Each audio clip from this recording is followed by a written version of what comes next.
আসসালামু আলাইকুম এভরিওয়ান।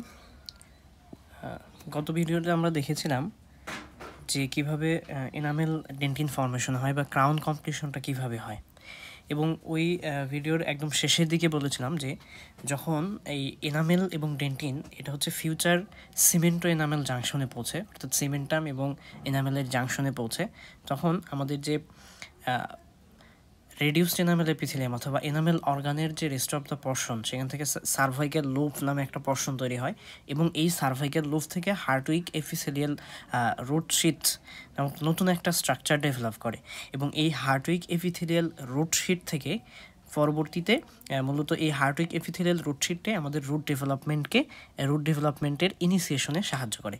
তো এই যে আমরা যদি এখানে একটু দেখার চেষ্টা করি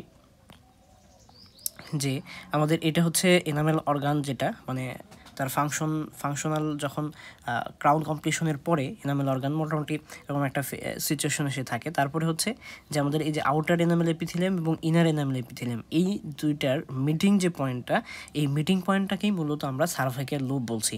তো এখানে সংজ্ঞাতে বলা হচ্ছে intermingle of inner and outer enamel epithelium is known as the cervical loop.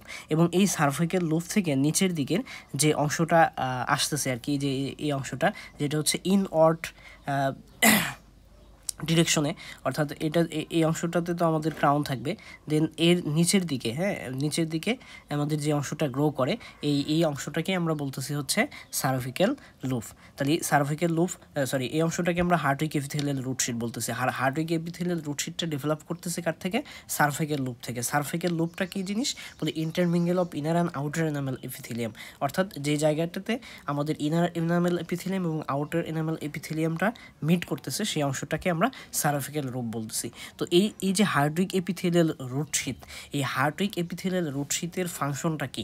এক কথায় যদি বলতে যাই, এটা আমাদের রুট ফর্মেশনে হেল্প করে, এছাড়া আর্কিটেক্টস অফ দ্য ট্রুথ এবং determine the number, size and shape of the root of the tooth, অর্থাৎ এখানে একটা টুথের রুট কয়টা হবে এবং সেটার সাইজ শেপটা কীরকম হবে, এসব কিছুই হচ্ছে মূলত আমাদের হার্টউইক এপিথেলিয়াল রুট শিটটা আর ফাংশনের মধ্যে পড়ে। আর এখানে আমরা যেটা বললাম যে Hertwig epithelial root sheath is develop from cervical loop.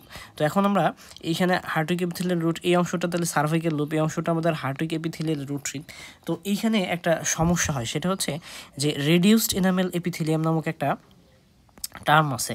তো এই রেডিউসড এনামেল এপিথেলিয়াম এবং সার্ভাইক্যাল লুপ, এই দুটার মধ্যে অনেক সময় কনফিউশন সৃষ্টি হয় যে রেডিউসড এনামেল এপিথেলিয়ামটা কি আর সার্ভাইক্যাল লুপটা কী জিনিস, অথবা এই রেডিউসড এনামেল এপিথেলিয়াম এবং সার্ভাইক্যাল লুপের মধ্যে আসলে ডিফারেন্সটা কি। তো আমরা তো সার্ভাইক্যাল লুপটা দেখলাম যে মিটিং পয়েন্ট অথবা intermingle of inner and outer enamel epithelium. আর রেডিউসড এনামেল এপিথেলিয়াম বলতে আমরা কি বুঝতেছি? রেডিউসড এনামেল এপিথেলিয়াম বলতে যেটা বলা হচ্ছে যে যখন আমাদের এনামেল ফর্মেশনটা কমপ্লিট হয়ে যায়, এনামেল ফর্মেশনটা যখন এরকম কমপ্লিট হয়, অর্থাৎ ক্রাউন ফর্মেশনটা মেইনলি আমি যেটা বলছি, ক্রাউনটা যখন কমপ্লিট হয়ে যায়, তখন আমাদের এই ক্রাউনটা is covered by 2 or 3 layered stratified epithelium. এই যে স্ট্র্যাটিফাইড এপিথেলিয়াম, 2 থেকে 3 লেয়ার বিশিষ্ট স্ট্র্যাটিফাইড এপিথেলিয়াম দ্বারা কাভার্ড করা থাকে।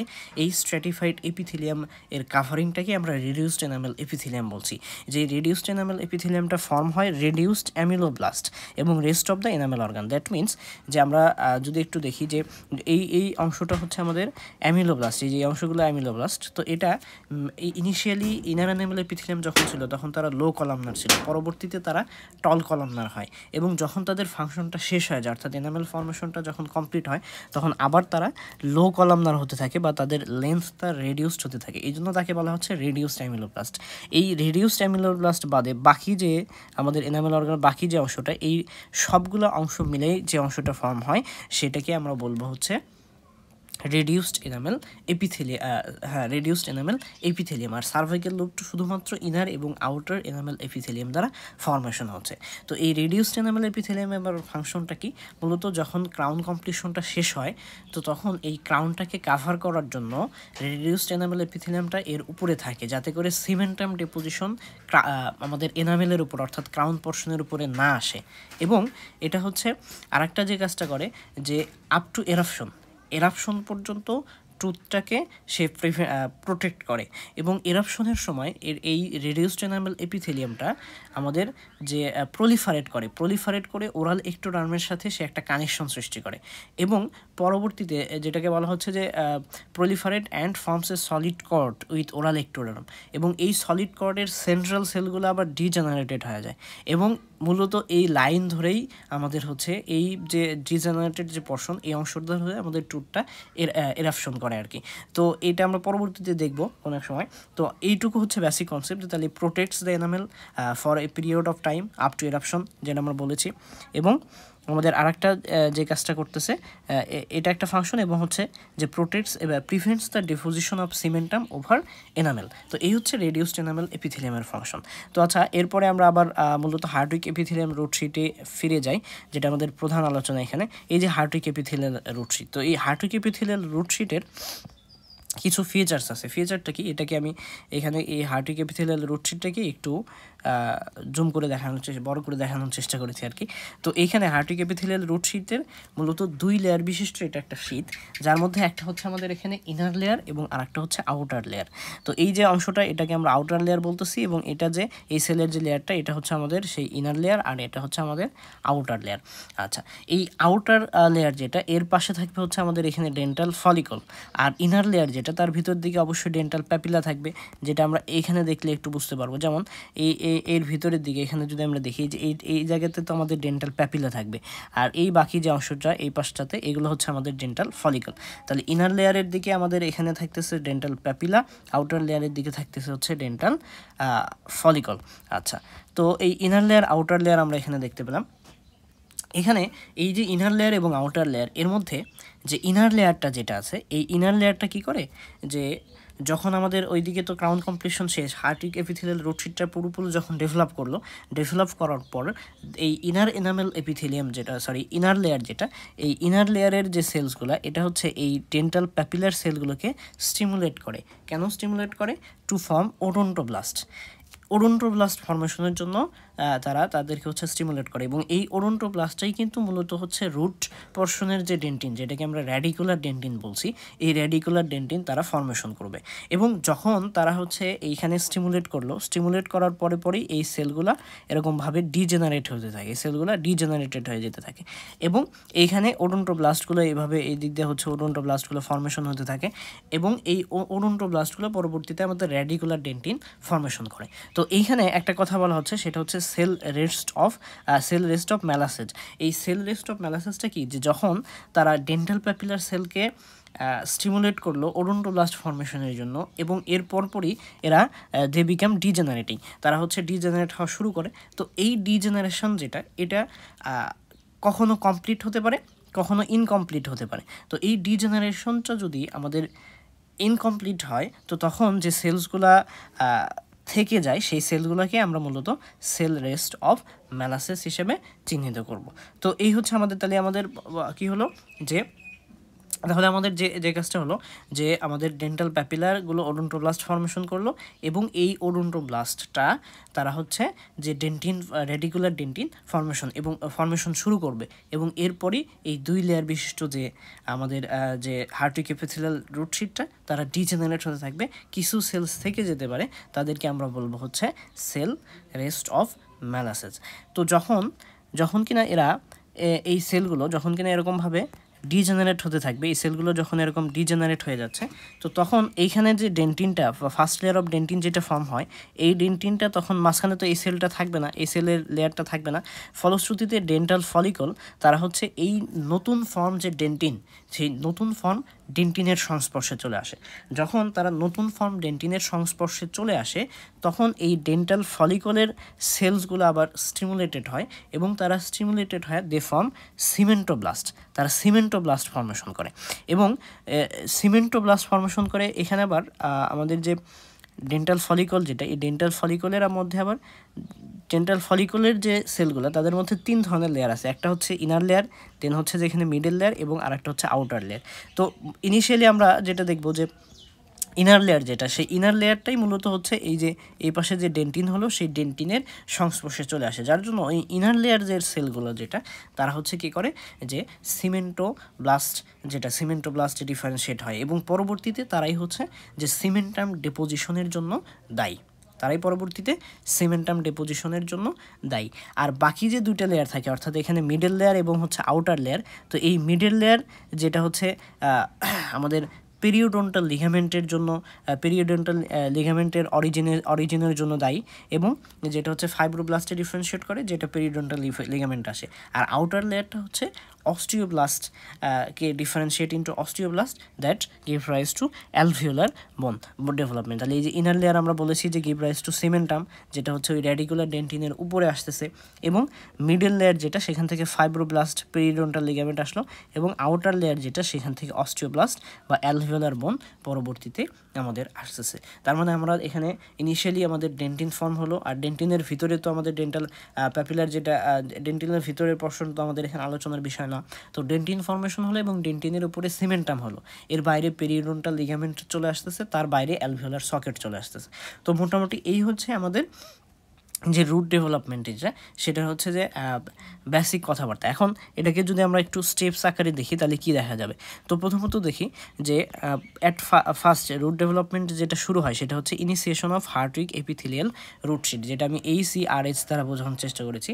তো এই হার্টউইক এপিথেলিয়াল রুটশিট কাকে বলে? রুটশিটের যে ইনার লেয়ার ছিল তারা হচ্ছে sense signals to dental papilla then differentiate হলো ওডোন্টোব্লাস্ট ডিফারেন্সিয়েট হয়ে ডিপোজিশন অফ ডেন্টিন। তো যখন ডেন্টিন ডিপোজিশন হলো ওই হার্টউইক এপিথেলিয়াল মানে ওডোন্টোব্লাস্ট সিগন্যাল দেওয়ার পরই তারা হচ্ছে ডিজেনারেট হওয়ার পরে যে ডেন্টাল ফলিকুলার সেলগুলো তারা হচ্ছে এই নিউলি ফর্মড ডেন্টিনের সংস্পর্শে চলে আসে। তো ডেন্টাল ফলিকুলার নিউলি ফর্ম ডেন্টিনের সংস্পর্শে চলে আসার পরে তারা হচ্ছে এই ডেন্টাল ফলিকুলার যে ইনার লেয়ার সেই ইনার লেয়ারটা সিমেন্টোব্লাস্টে ডিফারেন্সিয়েট হওয়ার পরে ডিপোজিশন অফ সিমেন্টাম। তো এইটা হলো যে আমাদের মোটামুটিভাবে যে রুট ডেভেলপমেন্টটা কিভাবে হয় সেটা। এখন আমরা জানি যে আমাদের ওরাল ক্যাভিটিতে কি যে অনরুটেড টুথ এবং আমাদের এখানে যে মাল্টি রুটেড টুথ আমাদের রয়েছে, যেমন হচ্ছে ইনসাইসার সেটা হচ্ছে অনরুটেড টুথ, আবার একইভাবে মোলার টুথ যেটা হচ্ছে যেখানে 2 or 3 রুটেড টুথ। তো এরকম বিভিন্ন 2-3 ধরনের আমাদের এখানে টুথ রয়েছে আর কি রুটের উপর ভিত্তি করে। তো সেই হিসেবে যদি আমরা দেখি তো এটা তো হলো বেসিক কথাবার্তা যে এই পর্যন্ত কিভাবে মূলত তার ডেপোজিশনটা শুরু হয়। এখন আমরা বলেছিলাম যে হার্টউইক এপিথেলিয়াল রুটশিটটা রুটের সাইজ শেপ নাম্বারটাকেও কী করে মেনটেন করবে। তো এইখানে যখন অনরুটেড টুথ হয়, অনরুটেড টুথের ক্ষেত্রে কি হবে যে এই হার্টউইক এপিথেলিয়াল রুটশিট যেটা এটা হচ্ছে বেন্ডস অ্যান্ড গ্রোথ হরাইজন্টালি, এবং একটা স্ট্রাকচারকে তারা হচ্ছে যে এখানে অ্যারাইজ করতে সাহায্য করে, যেটাকে আমরা বলতেছি হচ্ছে এপিথেলিয়াল ডায়াফ্রাম। এই এপিথেলিয়াল ডায়াফ্রামটা হরাইজন্টালি তারা একে অপরের দিকে গ্রো করতে থাকে, কিন্তু একদম সেন্ট্রালে একটা অংশ, সেই সেন্ট্রালে একটা অংশ তারা মিট করে না, একটা ক্ষুদ্র অংশ থেকে যায়, যেই অংশটা হচ্ছে যে এখানে ডেন্টাল ফলিকল এবং ডেন্টাল প্যাপিলের মধ্যে একটা কানেকশন এখানে থেকে যায়। তো পরবর্তীতে ফিউচার অ্যাপিক্যাল ফোরামেন, আমরা জানি যে টুথের রুটে ফোরামেন আছে, তো সেটাকে অ্যাপিক্যাল ফোরামেন বলা হয়। তো এই অ্যাপিক্যাল ফোরামেন মূলত এই অংশটা থেকেই হচ্ছে যে আমাদের এখানে ডেভেলপ করে। তো সেটাই বলা হচ্ছে যে Hertwig epithelial root sheath growth horizontally and gives rise a structure called epithelial diaphragm.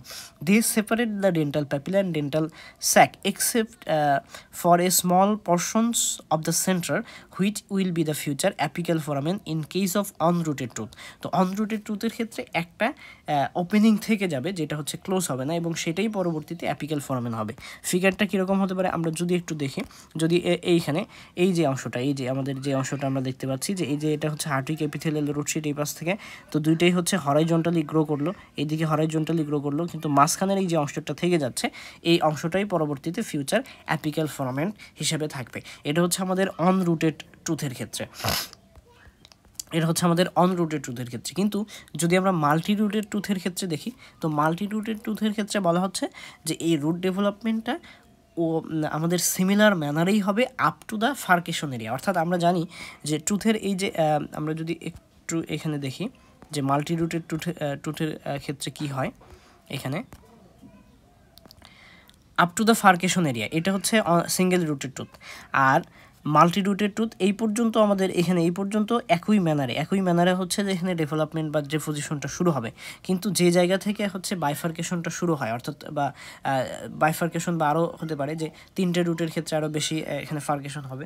তো এই এরিয়াতে যখন আসবে তখন এখানে একটা টাং লাইক প্রজেকশন সৃষ্টি হয়। যে আমি এখানে দেখানোর চেষ্টা করছি যে এই অংশটা এই যে ভিতরে এই যে রেড পোর্শন দ্বারা যে হচ্ছে এই অংশটা হচ্ছে আমাদের সেই টাং লাইক প্রজেকশন, এবং এই টাং লাইক প্রজেকশনটা একে অপরের দিকে গ্রো করতে থাকে। এই টাং লাইক প্রজেকশন এবং এটাই দুইটা একে অপরের দিকে গ্রো করতে থাকে, এবং একটা সময় এই টাং লাইক প্রজেকশনটা দুইটা একে অপরের সাথে মিলিত হয়, এবং মিলিত হয় একটা যে রুট ওপেনিং ছিল সেটাকে হচ্ছে যে এখানে 2টা অথবা 3টা ওপেনিংয়ে ডিভাইডেশন করে আর কি, ভাগ করে দেয়। তো এই টাং লাইক প্রজেকশন যতগুলো হবে রুটও ততগুলো হবে, অর্থাৎ এখানে the numbers of root depends on the numbers of tongue like projection. আমরা যদি আরেকটা ফিগার একটু দেখার চেষ্টা করি, তো এইখানটাতে বেশ ভালোভাবে, যেমন এটা হচ্ছে সিঙ্গেল রুট টুথ, জাস্ট একটা ওপেনিং এখানে ছিল। তো ডাবল রুটেড টুথের ক্ষেত্রে এই যে টাং লাইক যে প্রজেকশনটা এটা হচ্ছে যে এই মিডিয়ালি তারা গ্রো করতে থাকবে, গ্রো করে মিলিত হওয়ার পরে এই যে 2টা ওপেনিং থাকলো, তার মানে এটা হচ্ছে 2টা রুট আসবে। আবার টাং লাইক প্রজেকশন এখানে এই যে 1টা 2টা 3টা টাং লাইক প্রজেকশন আসছে, তো 3টা টাং লাইক প্রজেকশন এর সাথে মিলিত হবে, এটা এর সাথে মিলিত হয়, 3টা ওপেনিং আমাদের এখানে 3টা ওপেনিং সৃষ্টি হলো। তো এটা হচ্ছে যে আমাদের মাল্টি রুটেড টুথের ফর্মুলা। তার মানে ডেপোজিশন পর্যন্ত বা ফার্কেশন এরিয়া পর্যন্ত তাদের যে প্যাটার্নটা সেম থাকবে, পরবর্তীতে যদি মাল্টি রুটেড টুথ হয় সেক্ষেত্রে এক্সট্রা টাং লাইক প্রজেকশন তৈরি হবে, এবং এই যে এক্সট্রা যে টাং লাইক প্রজেকশন, এই টাং লাইক প্রজেকশনটাই পরবর্তীতে কী করবে, যে আমাদের টাং লাইক প্রজেকশন সৃষ্টি হবে, এবং এই টাং লাইক প্রজেকশনগুলো মিলিত হওয়ার মাধ্যমেই মূলত হচ্ছে মাল্টি রুটেড টুথ, যেটা সেই মাল্টি রুটেড টুথ ফর্মেশন হবে। এটা আমি এখানে লিখেছি আর কি, যে the roots of multi rooted tooth develop in the similar manner of single rooted teeth up to the furcation area. Then a tongue-like projection develops from inner aspect of epithelial diaphragm, which grow towards each other and fused and make the opening 2 or 3. The numbers of root depends on the numbers of tongue-like projection. তো এই হচ্ছে আমাদের এখানে multi rooted tooth যেটা, সেটার আলোচনা। একটা বিষয় বলে নেওয়া ভালো যে আমার যেই ফিগার দুইটা, এটা এবং হচ্ছে যে এখানে এটা, এই দুটো ফিগারই হচ্ছে গুগল থেকে নেওয়া আর কি। হ্যাঁ, তো এই হচ্ছে মোটামুটিভাবে আমাদের রুট ডেভেলপমেন্টের আলোচনা। তাহলে মেইনলি হার্ট্রিক এপিথেলিয়াল রুট শিটটা হচ্ছে রুট ডেভেলপমেন্টে মেইন রোল প্লে করে, এবং কিভাবে তারা হচ্ছে যে এখানে ইনিশিয়াল ডেপোজিশন করলো, এবং তারপর হচ্ছে যে সিঙ্গেল রুট এবং মাল্টি রুটের ক্ষেত্রে তাদের যে ফাংশনটা সেটা কীরকম হবে। তো মোটামুটি এই হচ্ছে আমাদের রুট ডেভেলপমেন্টের আলোচনা, including single rooted tooth and হচ্ছে আমাদের মাল্টি রুটেড টুথ। তো আজকের ভিডিও এ পর্যন্তই থাক। পরবর্তী ভিডিওতে আমরা লাইফ সাইকেল অফ অ্যামিলোব্লাস্ট নিয়ে আলোচনা করবো ইনশাল্লাহ, যেটা হচ্ছে এই টুথ ডেভেলপমেন্টের সাথে খুব ঘনিষ্ঠভাবে জড়িত, এবং এই লাইফ সাইকেল অফ অ্যামিলোব্লাস্টে কিছু ইন্টারেস্টিং চেঞ্জ হয় অ্যামিলোব্লাস্ট সেলের, যেগুলো হচ্ছে যেখানে খুব ইম্পর্ট্যান্ট। তো পরবর্তীতে আমরা এগুলো নিয়ে আলোচনা করা হবে ইনশাল্লাহ।